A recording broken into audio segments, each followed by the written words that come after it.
Former First Lady Melania Trump said Tuesday that she supports her husband's bid for re-election in 2024, adding that it would be a privilege to serve as First Lady again.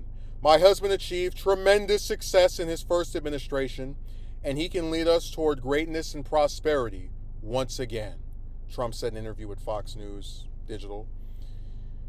He has my support, and we look forward to restoring hope for the future and leading America with love and strength, she added.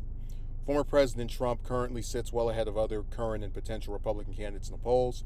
A Morning Consult poll released Tuesday showed the former president with a 41-point lead over his closest potential competitor, Florida Governor Ron DeSantis.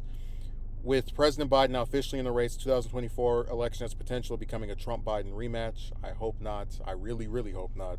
If her husband were to win the election, the former First Lady told Fox News Digital that she would prioritize the well-being and development of children, as I have always done. During her husband's first term, Melania Trump launched her Be Best campaign focused on children's well-being and preventing cyberbullying.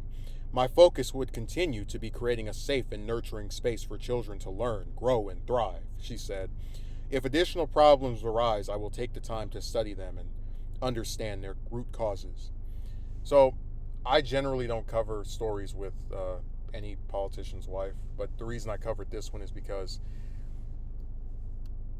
this is one of the few times that she's actually said anything in the last 2 years since she left from the White House. And it's just been really interesting kind of seeing, Trump announce his re-election bid and she wasn't there, getting in trouble with E. Jean Carroll and he's not there, or she's not there rather. All the interviews he does where she's not there, all the rallies he holds where she's not there. She kind of just became this non-entity that I wasn't really, I was noticing wasn't around, but I didn't know what the deal was. And a lot of people were speculating it's because she doesn't want to get back to the White House and doesn't want to be involved in this stuff again. And they have some kind of agreement that, she won't say anything while he runs because it'll make him look bad. I know that Ivanka, his most loved sacred child, came out and said that she wasn't going to be campaigning for him this time around. So there's been a noticeable disconnect between Trump and his family with regard to another White House bid. And I'm telling you, out of all the first ladies I've seen, she's the least active by far. I mean, I think it was within a few months that we saw Michelle again. I know that at a certain point, Laura Bush was more active than her husband was.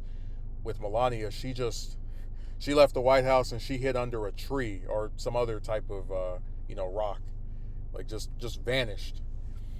And her statement, it's a generic, praise that you see, tremendous success, whatever that means, a little nebulous crap. But my favorite part is the section about leading America with love and strength. I mean, her husband is the same person who pulled out of a peace summit with North Korea because they said that his vice president was a political dummy. That's strength. And, we don't even have to talk about Unite the Right or any of the other, or what was it? What did he say to the squad? Go back to where they came from. Saying that he led with love is just you're venturing into an opposite version of reality.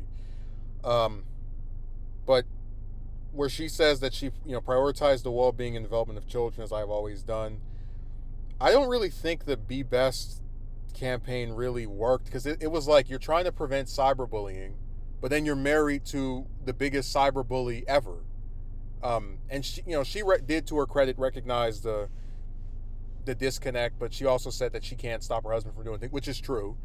But it's I don't know if I have a spouse who's known for being very aggressive with people that they don't like and saying nasty things about them, particularly online, I'm probably not going to start a campaign to stop people from saying nasty things about other people online. But yeah, this was just interesting because she's been such a non-entity for the last 2 years and kind of vanished, and it was interesting to hear from her. I think her statement is kind of generic, but I'm more so interested in the fact that she finally said something after a very long period where she's not really been involved at all with her husband's affairs or anything else relating to him. So that was the biggest takeaway. But I really do believe she doesn't want him to win because she wasn't there at that opening rally. She hasn't been around for any of the stuff that's going on in New York with Alvin Bragg and Carol. And people will get mad at me for saying this, but I think she's someone who married Trump for money. This marriage isn't even 20 years old, so this is when he's at the height of his popularity, early 2000s. Um, and kind of just happened to be suckered into him running for president and winning. So I do believe she was kind of relieved that it wasn't, she went along with the whole, oh, the election was stolen stuff as far as not meeting with Joe Biden for the transition. But I am sympathetic in the sense that I really do believe, she was happy to be out of the White House and probably doesn't want to get back there, but doesn't want to appear to, derail his efforts or not be grateful or whatever. It's all this stuff that spouses usually try to do when they're attempting to appear supportive. And, I get it. It's all part of the game. But, yeah, it's just interesting hearing from her after so long. And I was wondering, where's Melania every time Trump's getting his picture taken and doing this interview? Where's his wife? They used to do group interviews before when he was running the first time. I remember those interviews, but not anymore. So I guess we finally found out where she was and her, supposed true beliefs that are definitely not rehearsed at all.